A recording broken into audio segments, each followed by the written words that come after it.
Sabine Nation. My name na Maureen Awolonu, MD Hadiza Produce Limited. Now we dey produce Dazi peeled beans and Dazi natural peanut butter. Una dey listen to my brothers Femi and Mazi on HUSAPodcast. Make una enjoy you.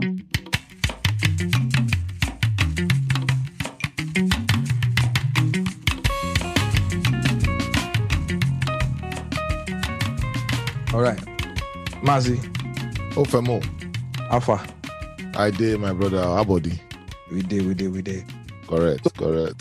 Today, I did excited about the topic which we want to discuss today.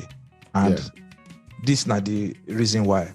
You know, say for a very long time, man, you don't talk this thing, say, whether for the way, especially for this time of, you know, internet and social media, see whether people still whether journalists still there, we still do the real work. We say they go look matter, you know, gather information, correct information. Yeah. We be say when they drop out like this, nobody feel deny say this this thing. You understand whether not lie or not true. Sure you get. And at that time when we talk about if you remember, we talk say man, like say investigative journalism don't die. If you remember those days of them Sani Abacha and those days we be say we go we go wake up early in the morning, like now Mondays very early in the morning to grab 10 and newswatch just because we want to stand. It's just because we want to read some kind things. Sure you get. You know, but you know that time we just conclude say if like say investigative journalism don't die until this last election period, even before that time, but this last election period, when one journalist they drop some kind of bomb, I say, wow, you don't say. And you know when I they know say yes, work go into this is not serious investigation. Now when it be say once they drop this article like this and people they read them and the people where the idea about they no fit deny anything for inside. Instead, they no fit the person. The person, yes. They say, oh, now this person pay him. Oh, they work for these people. Oh, they work for this group. You understand? Where they go find out. The matter where they talk and none of them don't fit deny him or bring any document where contradict within that investigation be. Yeah. And when they read all those things from this particular journalist, I just know say man, more Sabine Nation, we need to really talk to this person just so that we fit look into that area of investigative journalism and how it work. So Sabine Nation, I will let Mazi introduce our guest for today. Yes, so Sabine Nation, we'll get one Ogbonge guest for studio today.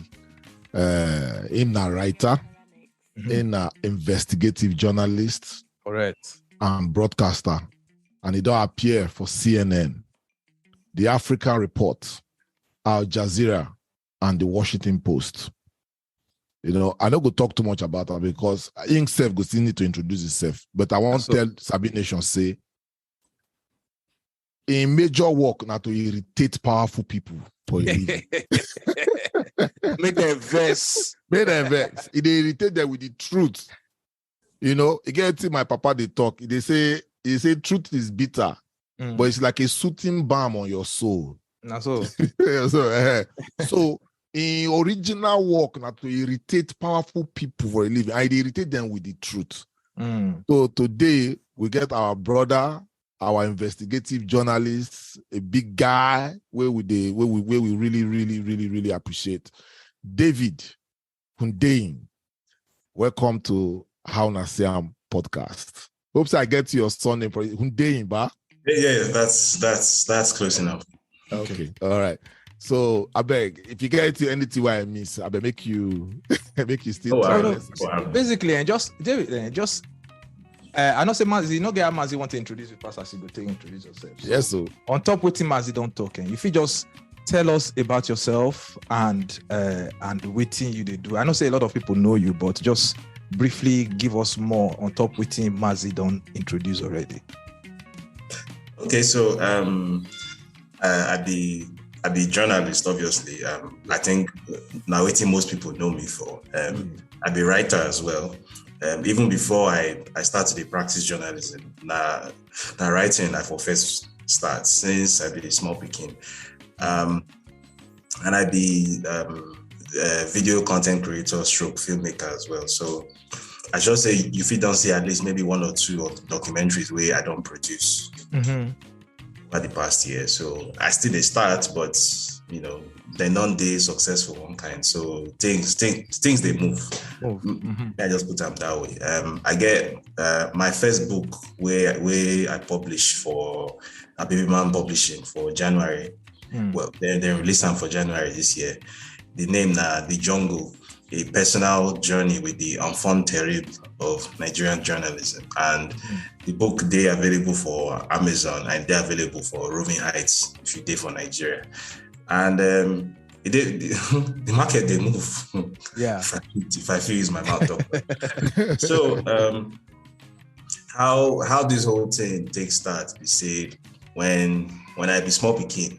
Actually, when I think 10 years old I be that year for primary 6 in the year 2000, we get one primary school teacher. Her name Mrs. Amelia Dafeta. I know if you forget her name for Corona School Bagada. So you get one, you know, when you come back from summer holiday and then go ask you to write how I spent my holiday essay. Yes. So I write my own. Everybody write their own, and my own. The woman just keep quiet. I said, you sabi right too. She called me to the front of the class, say, may I read them? She carry them to staff room. She just did rave. And then she come pull me aside, say, make sure you never stop writing. You get talent. And I think that the first time for my life where anybody tell me that kind of thing, because the kind of family where I come from, now very sort of, no be, how I go take describe them now. Now, very prim and proper family. No be touchy-feely family. No be family where people go to tell you, say, oh, I'm so proud of you. I know that kind of thing. Very, you understand? So, the kind of family where we say, if you carry first for class, then go look, you say, well, after all the school fees where I don't pay, now which is supposed to. Exactly. You understand? So, now, for this woman mouth for the first time where I hear say something I do, say this thing good. So, as I enter secondary school, I still dey write small at that level. For year 2003, my English teacher for JSS2, her name now Mrs. Sena Adegboju for Atlantic. She can't enter me for one essay competition where they call a Pick Mom of the Year essay competition. So the first stage, now the regional stage for Lagos and Ogun states, I can't win them. So they can't enter me. So the next stage is the national stage where they broadcast them live for NTA 10 for VI that year. And I can't win that one too. So I win the national award. So for year 2003, that's the first time where I win any kind of award for my writing. So fast forward 3 years, for 2006, I don't turn 16 by this time. I just write my O-level that year. I did for sixth form college, Oxbridge College for Ikeja. So you get one essay competition where they don't discontinue them now. But back then, you get essay competition where they call Right Around the World essay competition. And the Royal Commonwealth Society we been the organizer that year. So I can't enter. And the total worldwide entries past 6,000 entries. And I can't carry third worldwide. Wow. So for the first time waiting I do transcend Nigeria. Yeah. First time ever. So the next year where the time can't reach for me to choose the subjects where I want to do for my A-level and the subjects where I want the course where I want to study for university. Because bear in mind, my family is a very science and business family. So my oldest sister, she be system engineer. My older brother be doctor. My immediate older sister, that she be banker that year. My younger sister, na stockbroker. So, but me, I don't really to get interest in, like, nobody say I know they do well for school, but I just know they're interested.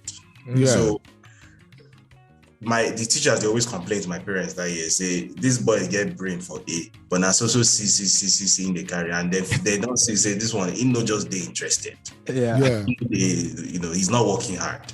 Yeah. So that year, 2006, now I finally come make one decision we cause earthquake for house. So my English teacher for Oxbridge, that name now Mr. Kunle Ogunyebi. So initially the idea where I carry for head, they say, well, I go study business management or something for university.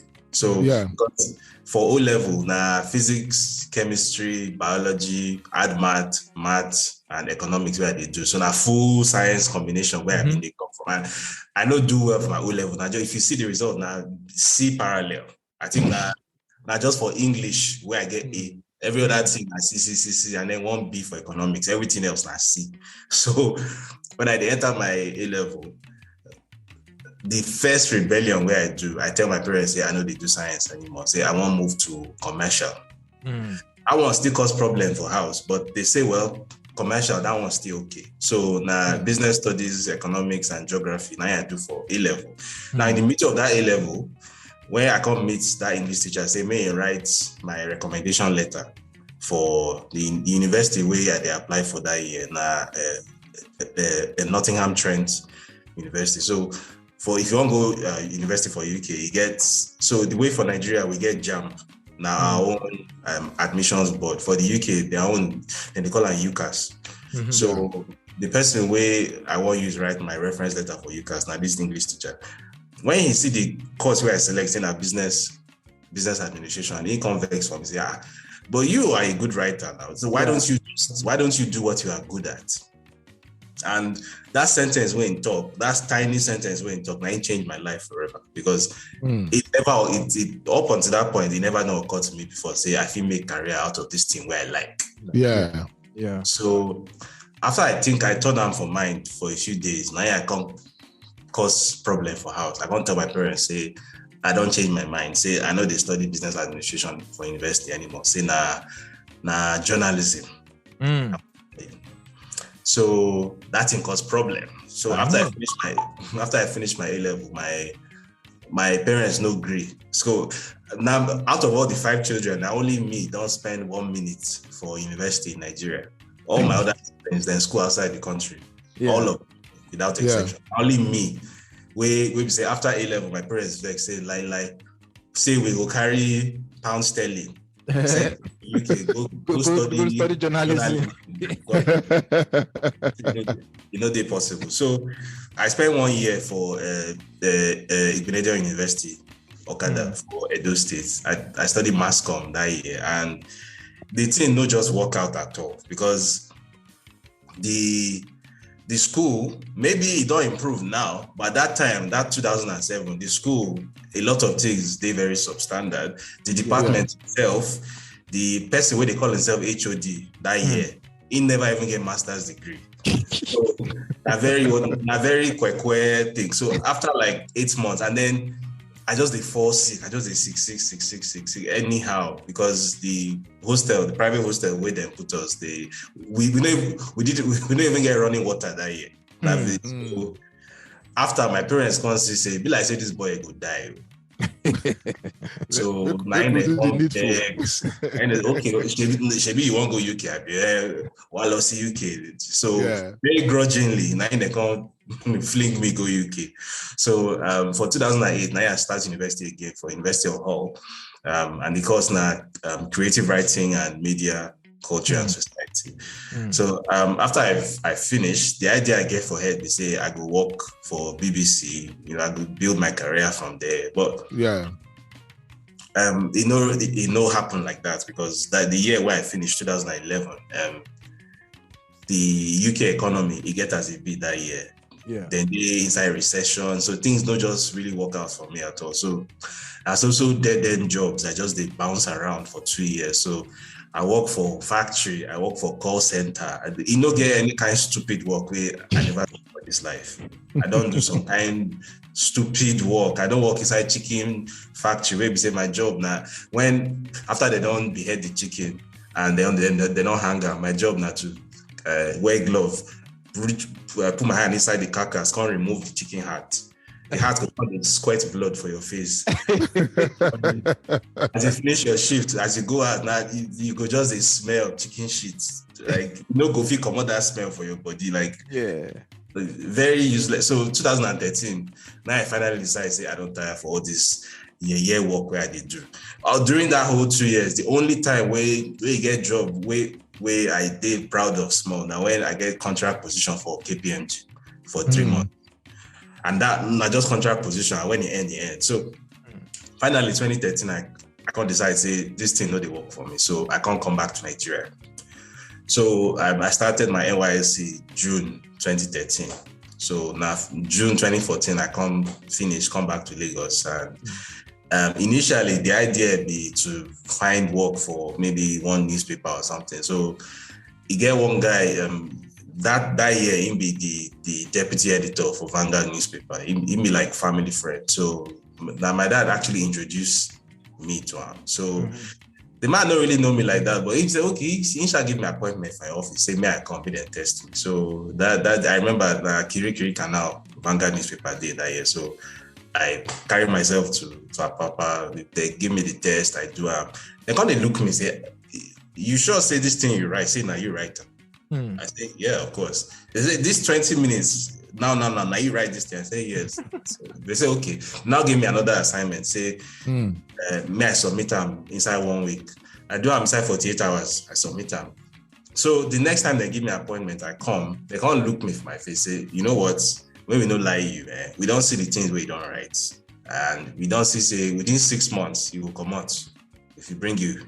So maybe not waste your time and may you not waste our time." So instead, what we go do for you, say, the editor can't bring out his phone. He can't call a friend. We run PR agency. Say, I get one boy. Say, the boy very sharp, one kind. Say, you go like him. So long story short, now I start my career for PR instead of journalism.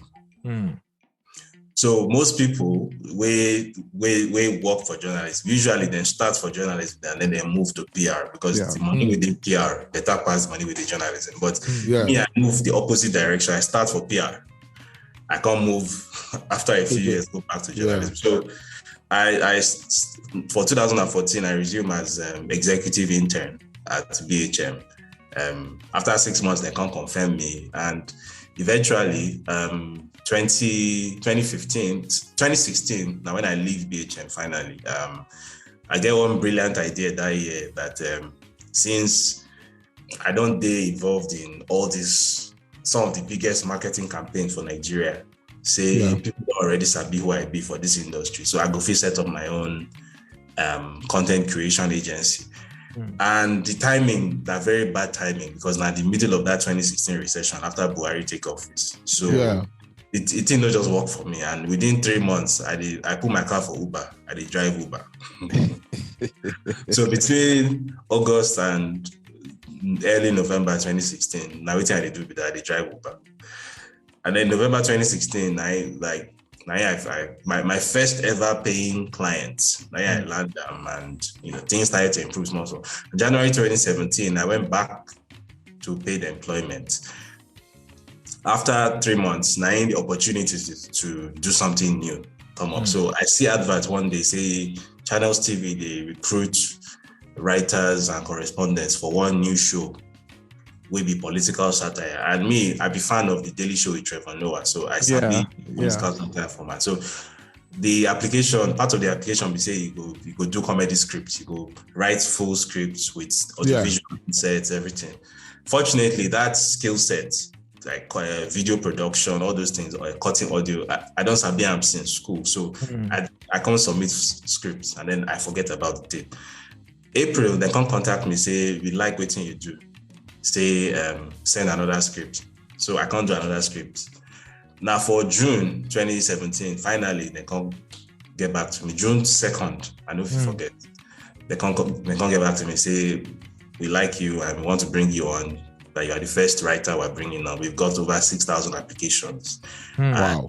You are the first one that we're taking on. And then they even can't give me the responsibility. Say, may I even go look for other writers? So now me basically the rest of the writing team. So that show, the name we eventually settled on The Other News. So if you sabi a show called The Other News.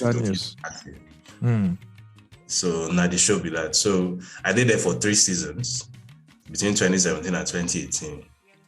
During my time there, we get some in a personal sense, it gets some things will happen. So the US State Department then recommend me for the International Visitors Leadership Program for 2018, and then I think the New Yorker magazine, they can cover us. So my work then feature for New Yorker magazine.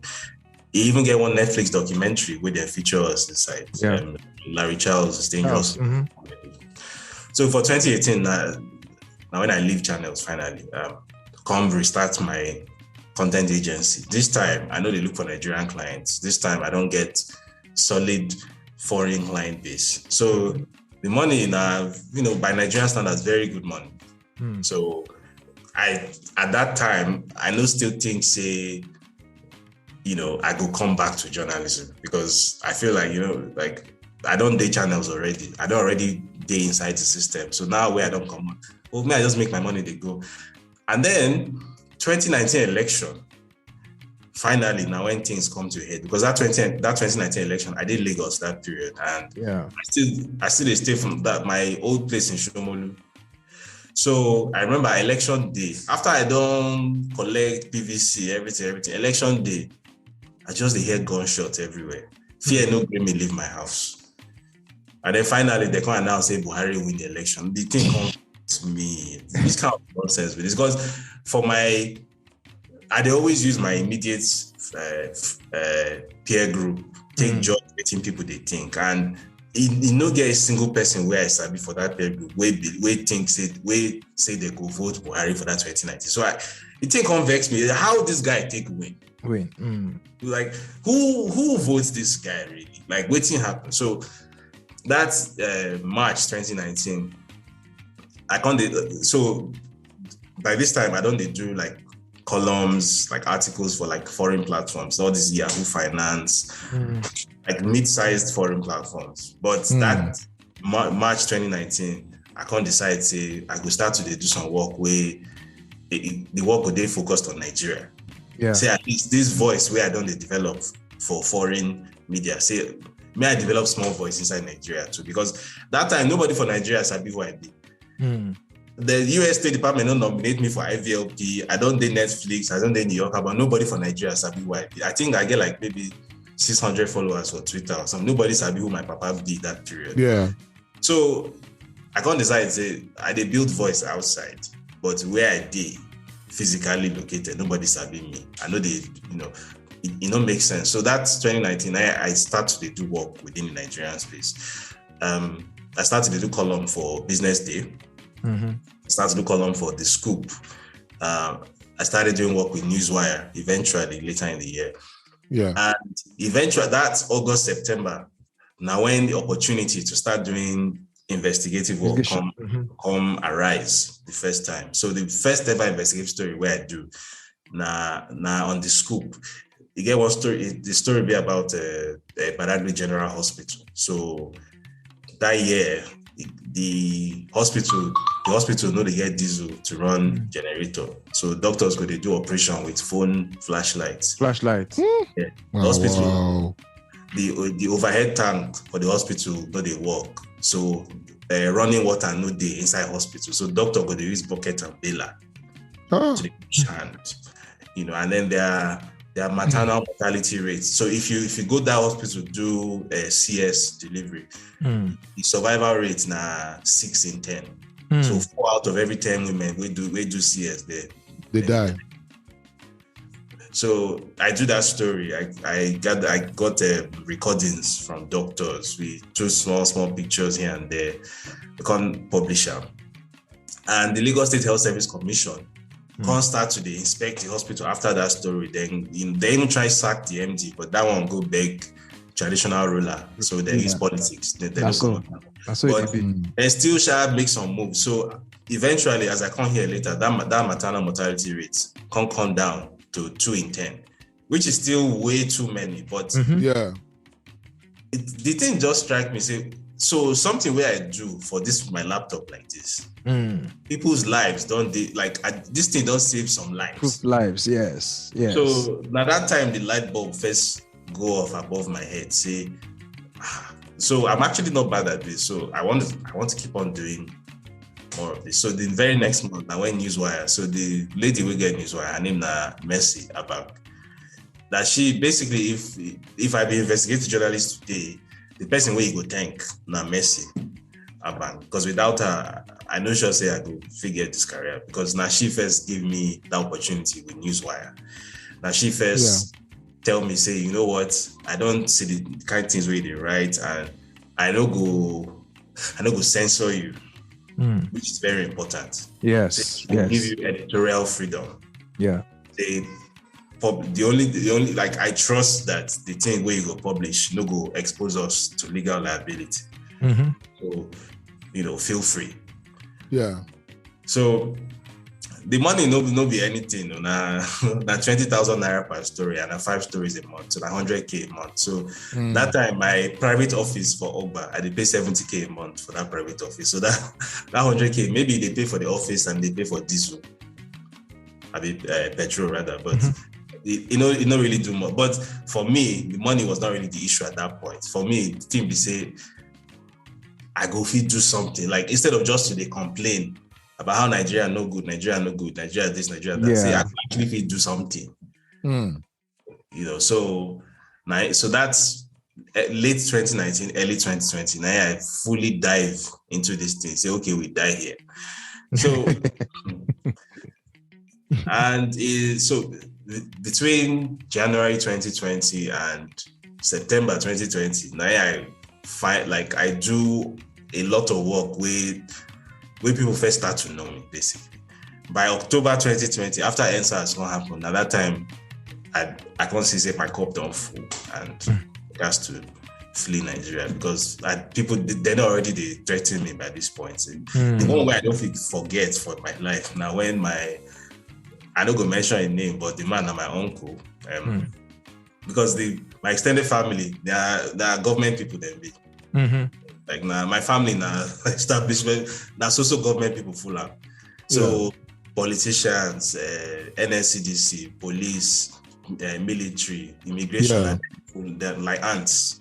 So now typical civil service family. So I remember now you get one family event where I go for, I think na funeral.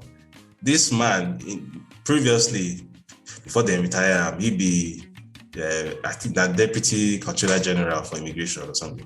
Now my uncle, technically he's my cousin, but he's not. He's way older. Yeah, way older. So now he call me. People don't they call me?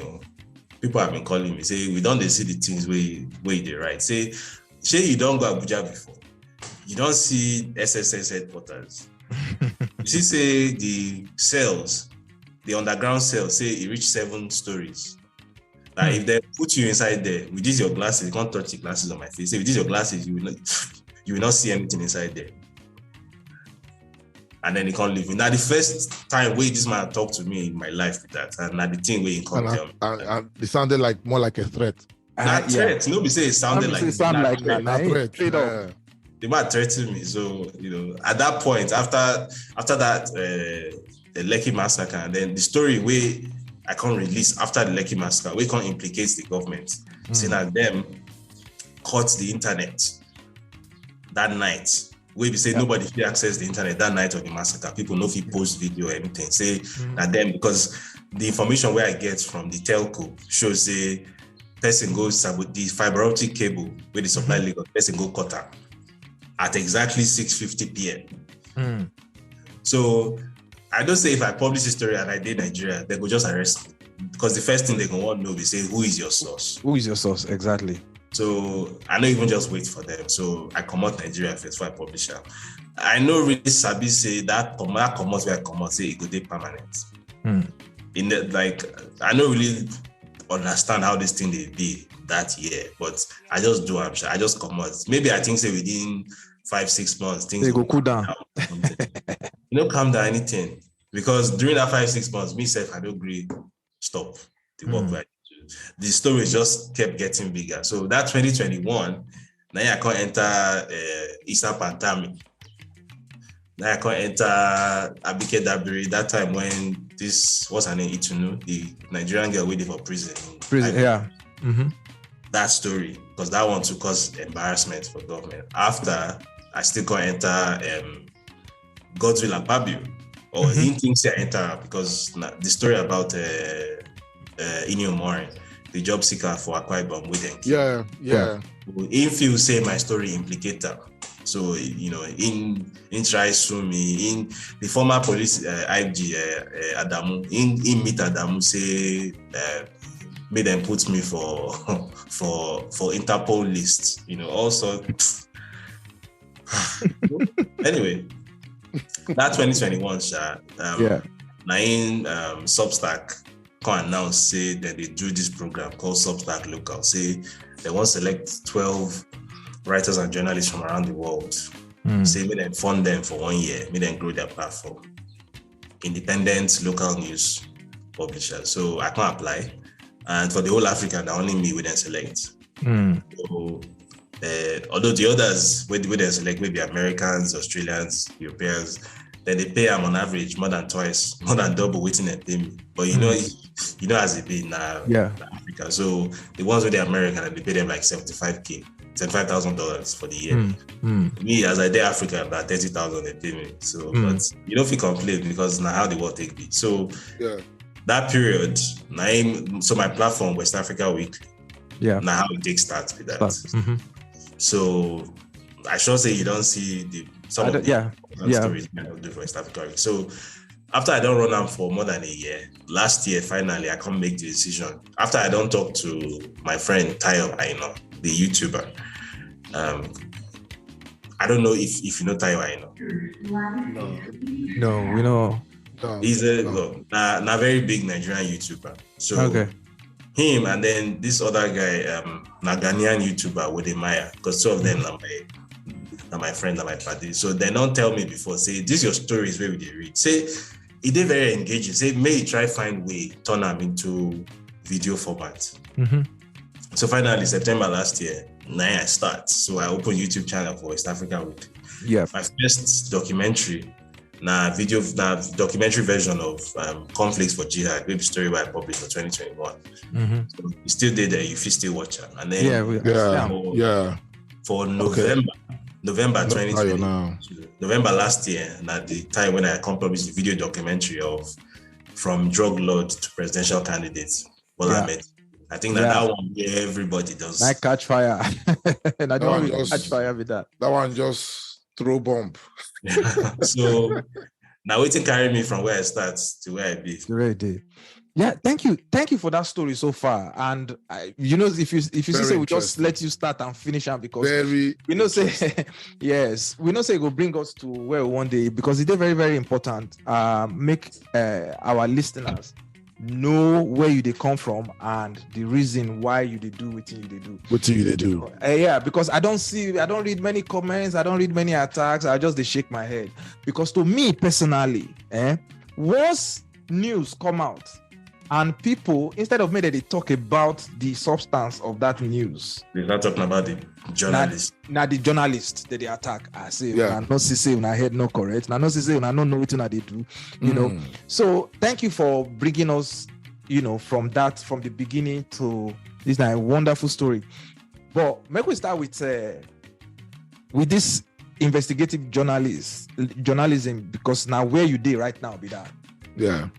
I know say for inside your story you don't mention a couple of things, but quickly if you tell us the challenges, you understand the challenges and the obstacles where you they face as a journalist, as an investigative journalist. So if you say your story, the people where you they write about when they say and they feel say a personal attack on them, and they go feel say maybe now their enemies now send you. So what will be the challenges where you don't they face so far for this your industry?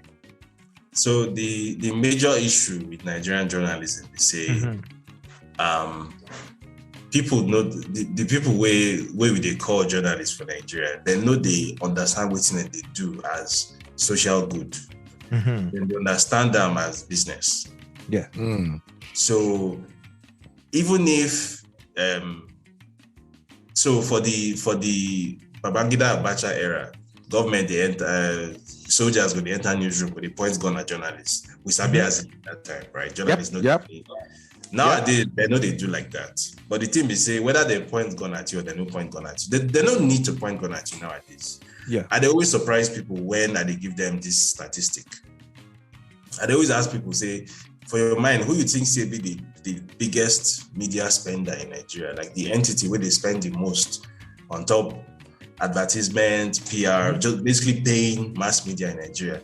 People go they talk say na one telecoms company or na bank, na oil company, no, it's the government. Yes, the government. Yes. You know? And people they always shock when I tell them. Right? Yes. So a lot of things, journalists they self-censor for Nigeria. And no be say now waiting I dey talk on or now waiting I hear from somewhere. I don't dey inside the system. I don't see understand. I don't work for. I mean, I don't mention the name of the place again because as I don't mention it already. But I don't work in the mainstream newsroom for Nigeria. I don't see as it be. Yeah, you understand. I don't see say. So, for example, in broadcast journalism, my time in that arena, I realized say 9 times out of 10, if you dey watch news for Nigeria and that news report where they watch, the camera they outside, maybe they carry broadcast van, go somewhere, go cover something on site. 9 times out of 10, no be news you dey watch. Now video press release you dey watch. Person don't pay. I don't see them. Like I see them with my own 2 eyes. Don't be say they tell me. One time when I did there, you get protests where they happen outside on the street, outside this place where they walk. Like this street outside, and maybe like 1,000 people did that street directly outside this station. The station no send camera there. The station no cover up, nothing. Yeah. Because nobody they pay for it. So when you go see, this governor they commission bridge somewhere, station go send up van, then go broadcast them. You go think say then they cover development news. No. News. Person don't pay for it. Yeah. How they be for Nigeria. So a lot of what the team will be called journalism for Nigeria, not just PR. A business. PR. No, person like me, where I did see my work as public good. Say this work gets some kind of social responsibility where they attached to it. So as they teach me for school, the work of a journalist now to comfort the afflicted and afflict the comfortable. Yeah. I was going to teach me for school with that. So, you know, if you call yourself journalist and then you go see clear injustice and then you through they dance around them. You can't use and do business. You can't So, person like me will see my work that way. A very unconventional thing for the Nigerian media space. So they can't look you, say, who this one think him be? So, you think you are better than us? So you think, say, us when they do this, they say we no get conscience. So say, now you be better person than us. Which point did they try prove? Now then they see me be that. So then they see me like, say, I be pretentious. Say, maybe I get one rich sponsor somewhere. I know. Yes. So one day my gist will come out. Yes. They say now one political party they sponsor you or something like that. And you don't get anything they never accuse me of. I know. So last year, after I did that Tinubu documentary, person can't go Twitter, can't talk, say he don't get credible information. Say article pay me 50 million naira. I see how. to do documentary. I see how. Documentary will be say now me fund them like from my own money. Okay. Like people know they ever believe me when I tell them the work I do that's self-funded work. And sorry, David, to cut you. I want to take you back a little bit. You say somebody say 50 million. That article pay you to do it till you do. Yeah. But the person no provide any facts, source, paper, anything. No. And people believe them. Of course. People, the people we won't believe them. Yeah, exactly. How they do. Yeah. So So now the problem where they get for my space is now waiting make many of my colleagues know they like me because they feel say maybe you know how then they view Yellow already that year when he first come.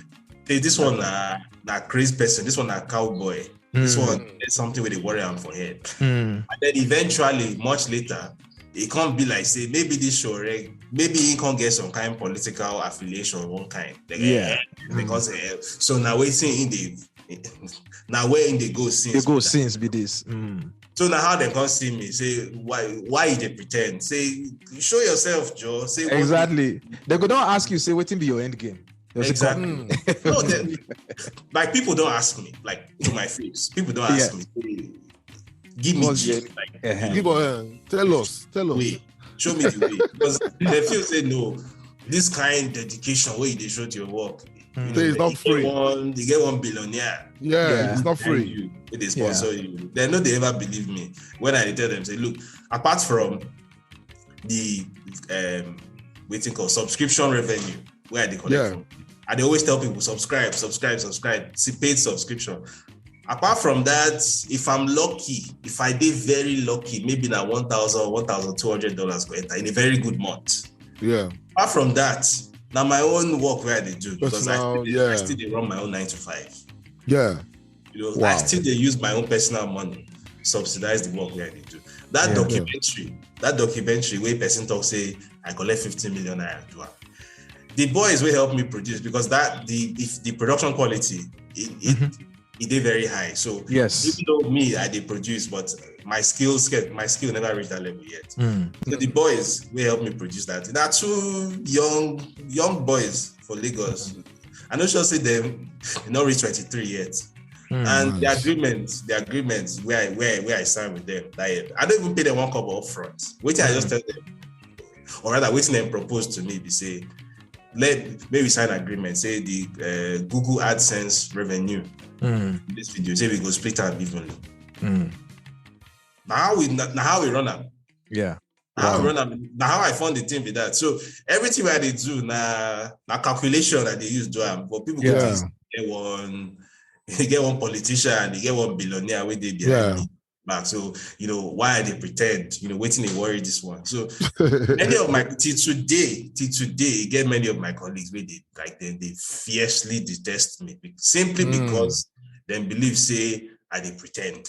And I'm not even surprised because I know say when you do your job, especially for the Nigerian space, when you do your work the way it's supposed to be, you always receive that kind of attack. Even they discuss before we even start this before you join us on this episode with that Mazi. I want David, you said you get to talk, you say those two guys will help you with the production of that video, the high spec and the contract about the Google ad, splitting of the Google revenue, whatever comes in from there. It brings me to this question, now digital age now we do. Yeah. Right. And somehow this digital age don't impact the practice of investigative journalism. Yeah.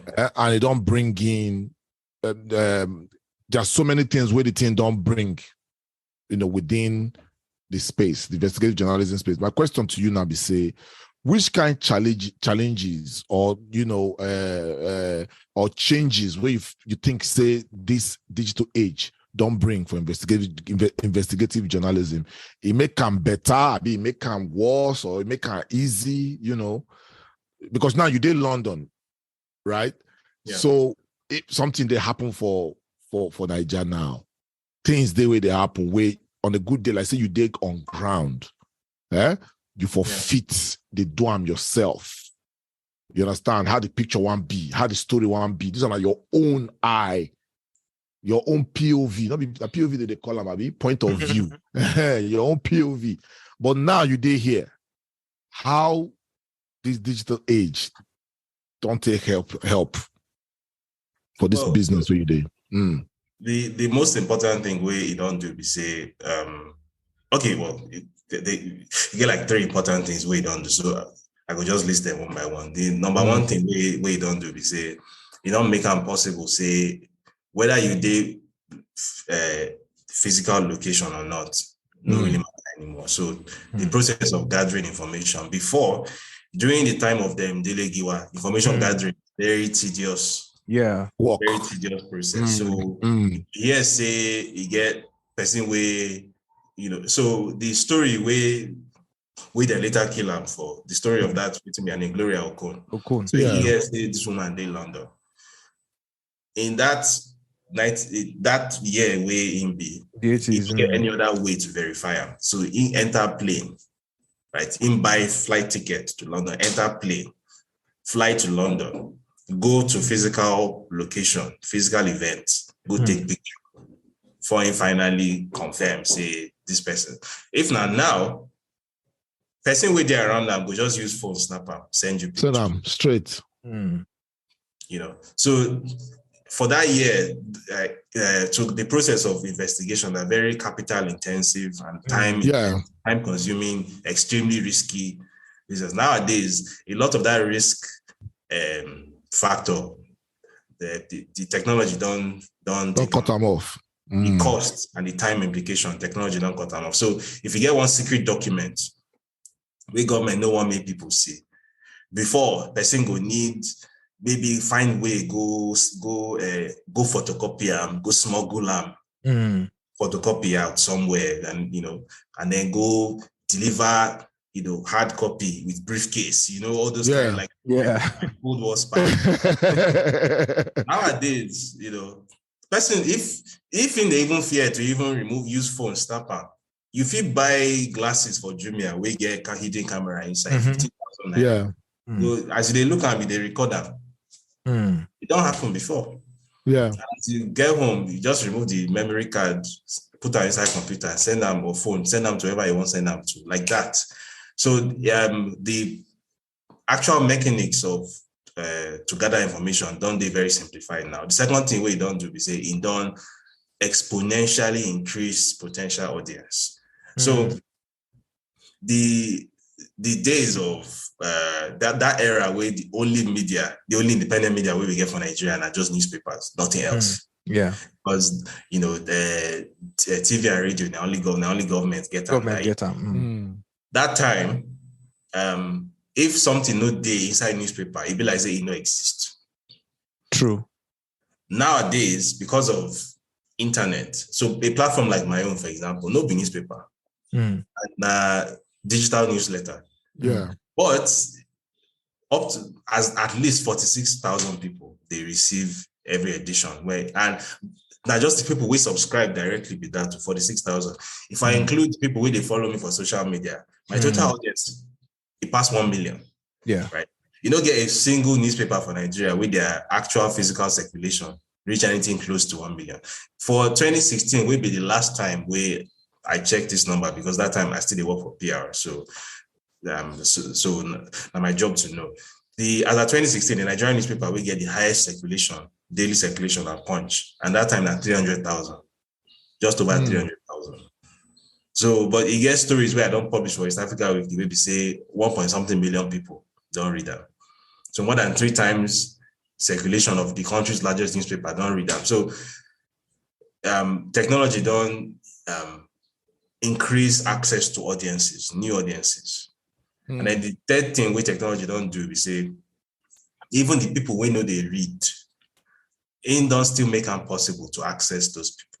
So, for example, the documentary where I do last year, the Tinubu documentary, in addition to the fact, okay, you don't want to read, but you just want to watch, you go feel watch up. Now, if you know Sabi English, right, so even the documentary, you go still understand that. You get Yoruba, the documentary get Yoruba version, you get Igbo version, you get Hausa version.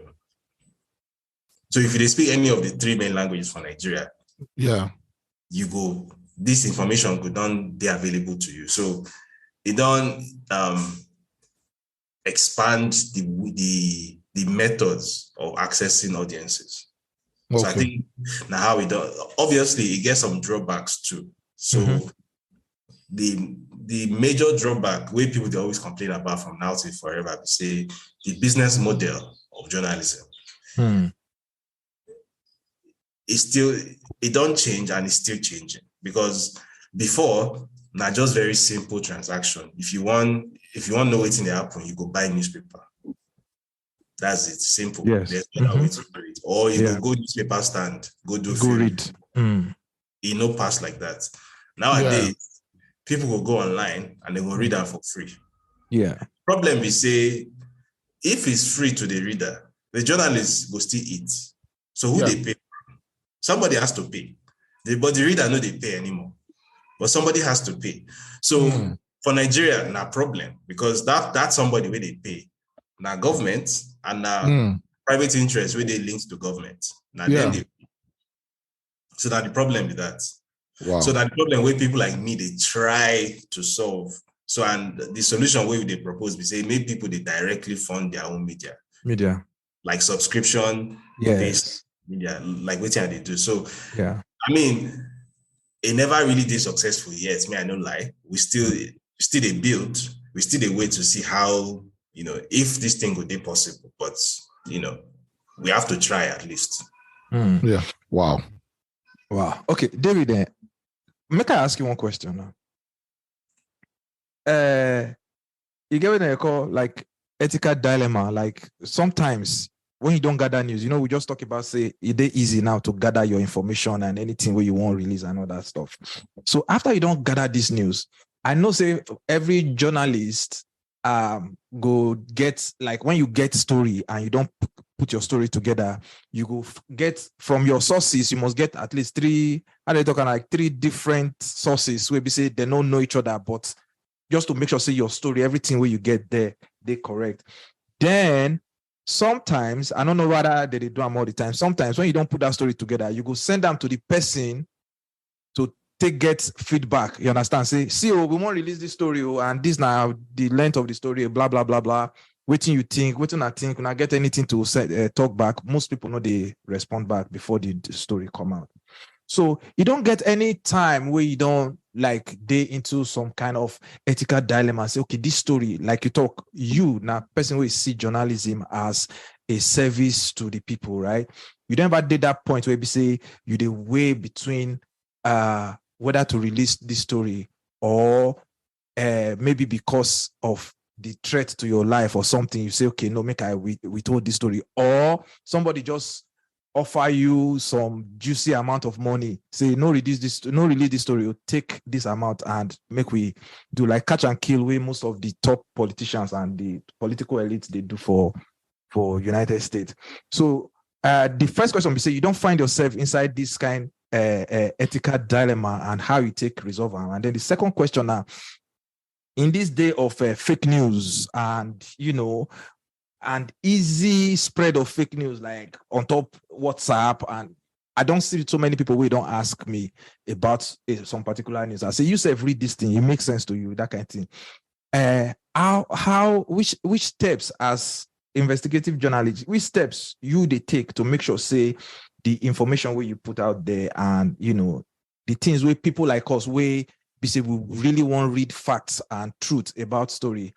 How you do them, how you take the gather your source in the way we say your information no go be something we say will come eventually kind of betray some of us as fake news or something, like say your information no complete. So I hope you understand the two questions I asked. So yeah. So the first question, which was about an ethical dilemma, well, several times. I get one story where I published for 2020. Maybe about this group of 40 Indian workers, where we say they work for a major telecoms company for Nigeria for a number of years. And then after their contract come finish, they can't return to India. This telecoms company, they owe them, no agree pay them. They agreed severance entitlements. Yeah. Where they enter several millions of naira per individual. They don't wait. From 2016 reach 2020. They don't write letter, right? They don't write letter reach Indian Ministry of Foreign Affairs. Indian Ministry of Foreign Affairs don't even write to the telco. Telco, no, you can imagine like Ministry of Foreign Affairs of a nuclear armed country don't write your company letter and your company ignore them. You know, that kind of thing. Yeah. So, and they don't reach out to all the other media establishments for Nigeria. But all these media establishments, they're inside this telco pocket. So they don't touch the story. Finally, they come here and say, you get one crazy guy where they do stories where nobody else they touch. And then they come reach out to me. That time I still work with Newswire, so I can publish the story. After I publish the story, the very next day after the story go up, now my editor for Newswire can call and say she got a call from the HR department of this telco. Say they propose, say they want put adverts for Newswire. Say they want the 5 million naira advert for Newswire. And the funny thing we say, if person want buy adverts for your website, Shana them going to tell you how much. I mean, they won't pay. Now you go tell them now. Exactly. How many pages, how many days? Now them come they tell us, say they want to 5 million naira adverts, but on the condition that we go remove the story. So obviously we can't tell them, say, no way. No way. We even still publish follow-up. So eventually the man, the guy at the top, can't be very embarrassed because the man get reputation for Nigeria, saying that serial Onibese. But the story can't embarrass him. So finally he can't pay. Finally.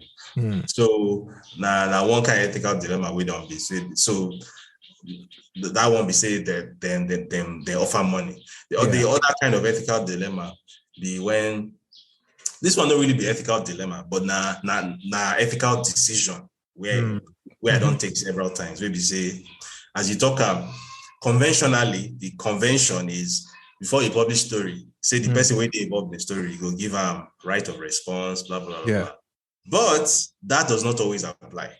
Because you get some kind of stories where we say, if you give the person right of response, especially where the kind of story where we say whistleblower they involved. Yeah.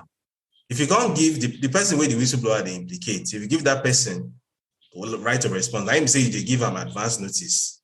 Yeah. To come prepare how you go take mess up that whistleblower. That's true. So sometimes the ethical thing to do be to release the story first. So, however, the times when the times where they release stories like that, you can't see some of my colleagues when they did journalism space. They'll come they crow like cock. So they do journalism. This is not journalism. You know how that goes. But as I said, I see the eye where do you see my work now public good.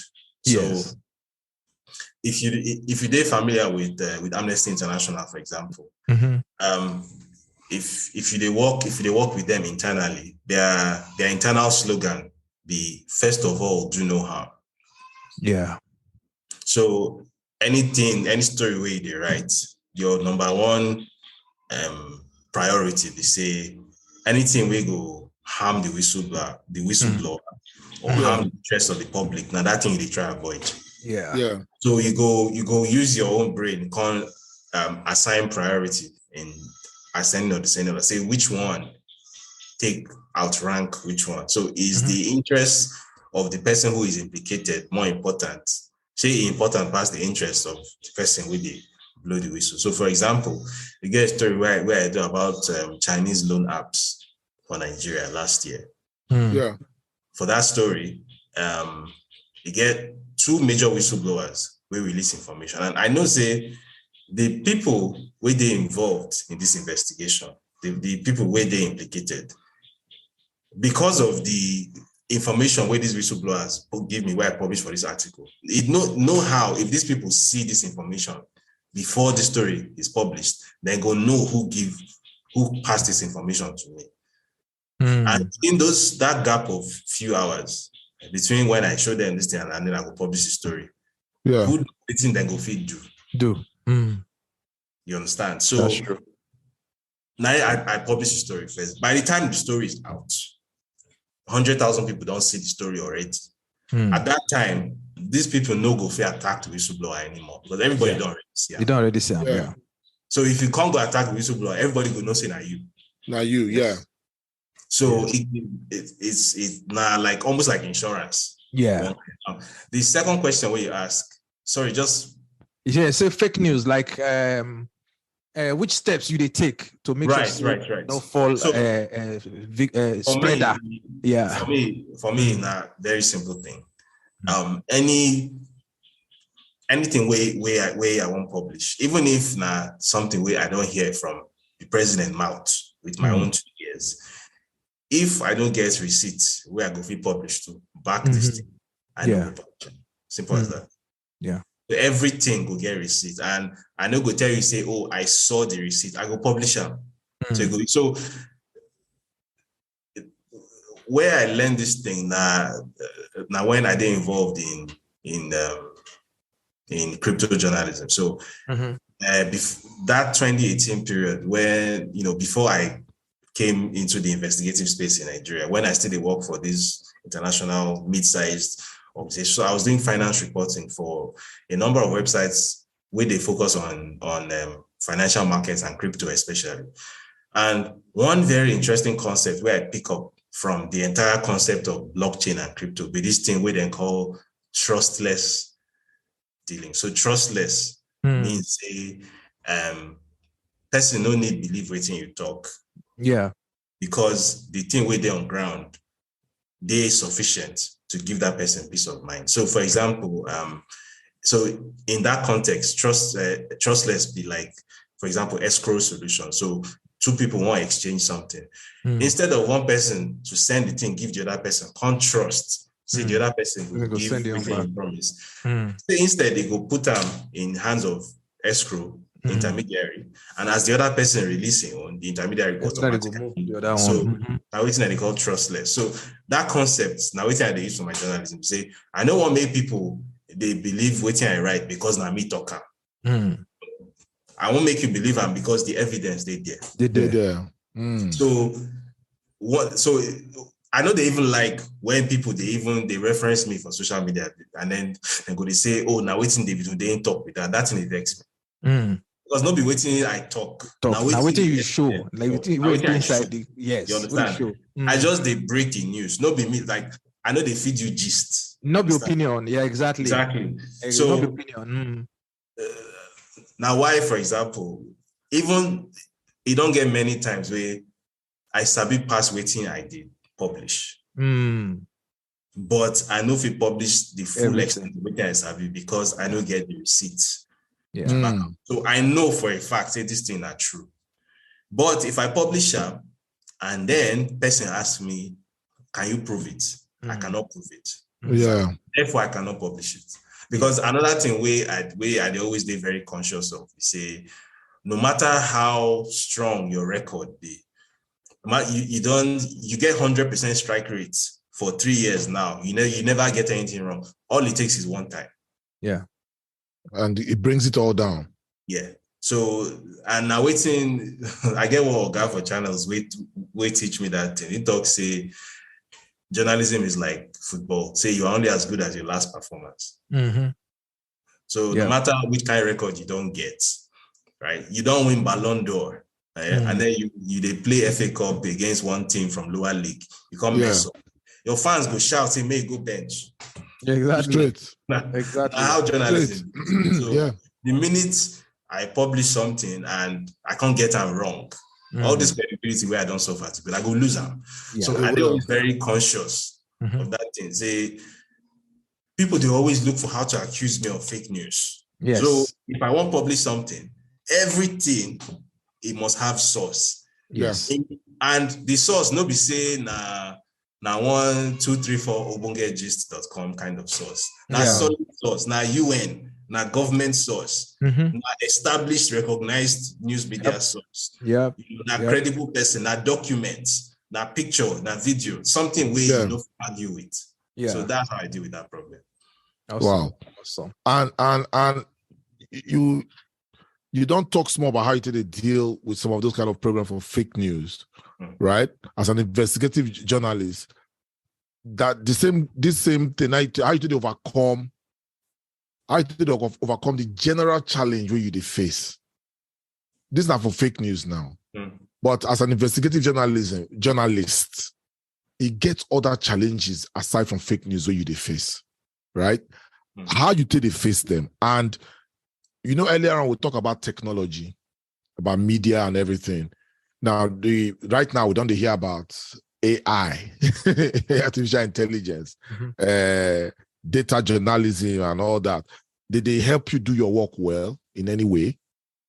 So there are 2 questions I think I put them.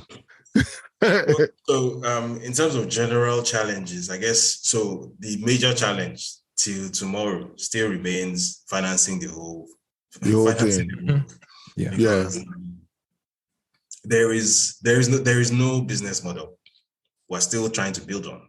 There's no established business. The only existing business model in Nigeria is the one that everybody else uses, which defeats the entire purpose of independent journalism, because you're not independent anymore. Not PR, basically. Exactly.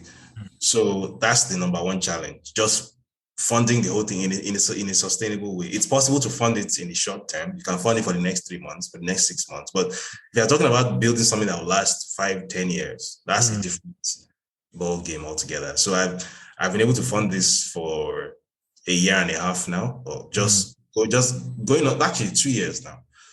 But it's been a struggle every step of the way. So there's never been a time when I've been able to look forward to, so if we're in January now, there's never been a time when I can look to December and say, this is what I'm going to do in January, February, March, April. The way the bigger outlets are able to plan everything, that's not how so for example, there are so many things I want to be able to do. I want to be able to hire people. But one thing I don't want to do is hire people and then 3 months in I start telling them stories. Understand? So it has to be sustainable. So that's partly why for now it's limited to one story a month. For now, because that's what the resources I have will permit me to do. It's not because there aren't people who are capable of pushing this thing or increasing the output, but one thing I don't want to do is make people work for free, basically. Even though people make offers all the time that, I don't mind working for you for free. I love what you're doing, but I cannot do that. But you don't get people we don't come meet you, tell you, say, we like what you do, we won't give you money. We won't support you financially. It happens once in a blue moon. Once in and it's not a lot. It's not a lot. Okay. It's once in a blue moon. So and one thing I will not do is beg. Right? Because I believe that what I'm doing, it's creating value. So if somebody's creating value, I believe that the commensurate financial value should also follow. The person shouldn't have to beg. So if I'm doing the kind of journalism that no one else is really doing in my space, and the only thing I'm asking in return is buy a $7 subscription, I don't think $7 is too much. All right. So I've noticed that a lot of Nigerians genuinely do not seem to understand why journalism is important. I've actually come across people who said, well, why would I pay for journalism when I can just read my news on Twitter? There are people who genuinely consume news based on what people are saying on Twitter. So there are people who don't even read the news. They just read tweets. Headlines. That's how they get some sort of news. They'll read headlines and opinions. When I knew this for a fact was actually over the past 6 to 8 months. You will not believe the number of times I run into people online and offline, and they would say they want to talk to you, and you think, okay, there's something important they have to say, and what they really want to talk to you about is, someone said, or they heard that you said that Tinubu was a drug dealer.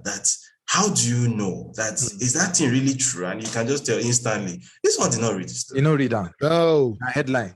And opinions from Twitter. Headline, opinions, arguments. That's why, personally, I know they do Twitter for their stories like that. Because for me, I know I say I'm like amebo section of and I know they want to do amebo. It's Naira Land Pro Max. Exactly, Naira Land Pro Max. That's so. Not be lie. I'll be like, let me know the day there. You know, I did one day where I go read credible something where I feel say yes, it did. Yeah, like you say, with receipts. With receipts. Yeah. You understand? Because I'm about don't put us for serious problem, you know. That's so. So David, AI. Well, make I don't lie. Even though, like in a personal sense, I dey experiment. Like I dey try find out what will be the limits, for example, of ChatGPT as a research tool. And I don't conclude say this thing not really that useful to me because ChatGPT they invent out of thin air. They invent correct. You know, so I don't blacklist them for my head. Say maybe they go use them. But it gets some other things. So, for example, in video production, as I scale up this YouTube channel, it gets some ways where it gets some AI, some video AI tools where I don't already they use. Yeah. So, but those things are just to help with like production or to create new production assets, things like that. But for the actual process of creating stories and doing research, I never, maybe in another few months, we go see how AI go evolve. They're useful to journalists. But right now, where I did inside my head, I don't blacklist AI. Anything concerning AI and research, I don't blacklist them because I don't see. So you get one time where I did test ChatGPT. So I can't ask them, say, the story where they didn't write about Tinubu saying be drug dealer before. Say, waiting be the story. ChatGPT can't give me answer. Very believable answer. Say they arrest Tinubu for Chicago O'Hare Airport. It can't even give dates based on anonymous tip-off. Completely fictitious details that did not happen. So almost as I see that thing, fear can't even catch me. Say, wait, how many things where I they even see for Twitter? We be say, I should say no be ChatGPT they write these things. Yeah. Like because I just they look up say this thing like Ogbonge disinformation too. Yeah, if it be because I remember recently I write about we get one event for my workplace and I get to write about like Africa generally, you know, some African first. Oh, this was the first thing that happened here. This was the first thing that happened in Africa and all that stuff, you know. So I can say, okay, I don't do my research. I say, make I just even use ChatGPT, man, see what it could do. Like I say, give me 10, 8 out of the 10 wrong information. 8 out of 10. I tell you, 8 out of 10 for ChatGPT, 8 out of 10 wrong information. You know, ChatGPT, they struggle with the first television station in Africa. If I say Morocco, I can't say rewrite again. He say somewhere for what na Egypt. I say I be na lie. Say what maybe not be NTA. If you can't correct them, you're going to say yes. Oh yeah, sorry about that. It seems you're right. You got to say sorry. Yes, now. So what I can't say regenerate. I can't discover say as they regenerate the date they change. I say no. Yeah, man, make this guy go rest. So I know. Say AI fits they helpful, but in the terms of journalism, I don't look and say well. Make we ask David, and your response is absolutely correct. It will mislead you, and you can just add it to the list of top fake news providers, you know, on the internet. So, David, as we round up, make I just ask you this question as one round up. We don't talk about your work as a journalist, your work as a writer, and I thank you again for how you give us, you know, your story of, you know, where you start from and where you are right now. I think the final question before we round up would be say for journalism, especially the investigative part, not those PR people, we almost don't disgrace. I don't see many, especially for this last election period for Nigeria. I don't see many people who I respect before as journalists who turn themselves to PR agent for the political elite, and it was so disgraceful. I shame. I don't want to mention their name because the day government now, they're not going to arrest me for Muritala Airport when I enter Nigeria. And you don't also mention, say, some of your colleagues for journalism, they always, in fact, I know for a fact, say they're not going to like you. Because sometimes even us for our nation, we always make sure, say, now facts, now they bring come out, and today they go accuse us, say, we'll be APC. Next tomorrow, they will say will be Labour Party. The other day, they say will be PDP. I said, make up your mind. I wish on that say will be, because we know they give opinion. How Nasiam they put out the facts there. Then may you go decide within it to you, right? So my question to you be say, for the community, you get any body, like bodies or initiative, collaborations or institutions within that journalism where we say they preserve the integrity of investigative journalism. So, like, say if you belong to this body now the body where we say go protect you no matter what. You understand? Not get anything like that, where we say, say this thing fits, help you address some challenges where you go face. You don't mention some of the challenges. So is there any collaboration, or even from investigative journalists to investigative journalists, we say maybe two of not just, or a group of not just they will be so they help each other, across the globe or within Africa or even within Nigeria, anything like that, they will fit help you, with your work? Well, in a Nigerian sense, not really, especially given the very unique situation where I did. You don't get many organizations where they like to affiliate themselves. Even internationally, as I don't discover this year, some of these bad actors then get leg outside Nigeria too. So I know if you forget waiting and do me for February, where we say I go I get fellowship for Cambridge for February. I was the James Curry Fellow at University of Cambridge. So the James Curry Society and Oxford Society. So I can't go Oxford, go launch my book, The Jungle. And because I go launch my book at Oxford, I don't know, say, one of these bad actors gets serious leg inside that what's it called, African Studies Center for Oxford University. Now the thing can't turn to something else. Until today, they use that. They use some kind completely concocted nonsense. They drag me from place to place from time to time. They try to destroy my name. So because I don't believe, say, for a whole Oxford, a Nigerian politician we get mouth. They say Oxford big passes people now. I can't realize say Oxford no big passes. Money is bigger than everybody in this exactly. In this world. So having affiliations now very dicey thing. Even fellow journalists who, even the ones where they like what they do, now undercover, then they relate with me. Now WhatsApp relationship we get, but for public, they know they associate with me. They know they hide. Exactly. Some of them, they still get friends with the power. Some of them, their friends still there inside that civil society space. But me, I don't fight everybody. I don't fight government. I don't fight civil society. I don't fight even fellow private sector.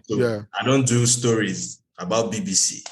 So you get people within journalism space we don't like me at all. Say I did do friendly fire. Say I did cross the blue line. I don't do story on CSO, on the Amnesty International. That one don't make me enemies because CSO space and media space are always 5 and 6. So that one don't make me enemies. I don't find enemies for government. I don't find enemies for private sector. I don't find enemies inside tech. Any aviation, anywhere you can imagine, I don't. So even the people where they appreciate the work I did do, not just low-key with the relate. So I think the only international affiliation where I get, where we say the man know the person or the people know they care, where who they attack them, like then they stand gidigba. Na WAJSIC. So WAJSIC is a West Africa Whistleblowers and Journalists Safety International Center. Now this Ghanaian journalist will be chairman, Anas Aremeyao Anas. Okay. Oh, that guy with the wear mask that time. Yes, him. Yes. So that guy be like my older brother. Like in fact, he get one period between 2021 and 2022 where I didn't even stay for a house. So he give me shelter for some time. So not only that organization where I know say, like if I go talk their name for public, say these guys, they support me. They no go ping me on WhatsApp, say, bros, I beg, can you help me? Wow. Man, David, we did very grateful to say you take time out of your busy schedule to make you come follow us talk for How Understand Podcast. Sabi Nation, I tell you, I say we get a bonge guest. One and only David Hundeyin, where they irritate who is who. Especially for Niger space. You rich and powerful. Get ahead. And they irritate them with the truth. They don't want to hear the truth. Yep. You know, they don't want to hear the truth. And he no agree. Saying go talk the truth because Sabi Nation, I got to get the truth. Not the truth. And I'm waiting we try. And the fact, now waiting they try do for you for How Understand Podcast. I would say we could bring a big bro for the industry. You know, we don't try. I don't hear in story how it start. David wants to say thank you so much. We hope say if we call you again another time, maybe we can talk about one or two things, you know, where they affect our society still, and maybe you still get some ideas or some advice where you feel give, you know, the younger ones on, you know, especially the younger ones and our politicians on how to make things better for our great nation, Nigeria. Won't thank you again. Femo, you get any last words for David before you come on? No last words. Thank you, David, for your time. And we thank you, all our listeners. I know say this episode long, but I mean, information, as we always drop them, we always make sure say all the information flow. So we thank all our listeners, and we thank the entire Sabi Nation community for their time. And we will come again next week with another Ogbonge topic. And from us here, we want to say, do well. Thank you. Thank you, David. Thank you, everybody. Until next week, we will come again with another episode. Look, now continue to stay safe.